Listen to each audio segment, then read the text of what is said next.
Magandang umaga mga Convenience PH. Dito nga pala ulit tayo, mga biyahe papuntang North Caloocan, mag-install ng blinds. Kasama ko nga pala ang aking pangatlong anak, si Aling Maliit. Ayaw magpaiwan, gustong sumama talaga. Ngayon, panabas na tayo ng Cavitex. Medyo malayo-layo ang biyahe kaya medyo inagahan natin guys. Nga pala guys, paki-like and share ang ating mga video.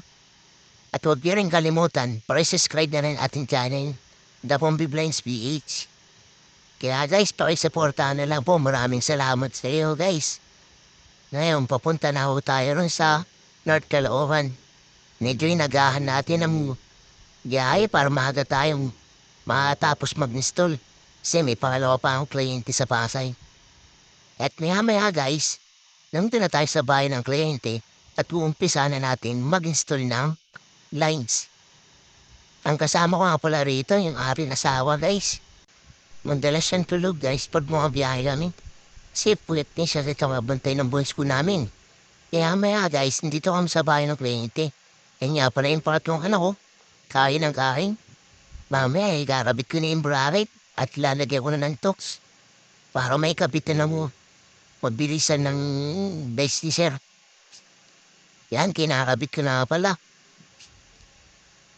Bali 3 bracket yan guys para mas matibay at hindi bibigay. Mas short tayo dyan. Mas maganda yan guys pagka natapos na at kumpleto na. Yan nga pala si sir. Ni-ari ng banks na nagpakabait sa amin. Bali tinatanggal ko nga pala yung 16 na pinaka-bracket kasi may dati siyang bracket ang tigas eh. Yan kaya bitaw na ng bracket kaya nga pala yung pinaka-bahay ni sir. At ito na yung mga tapos na project namin na nagawa.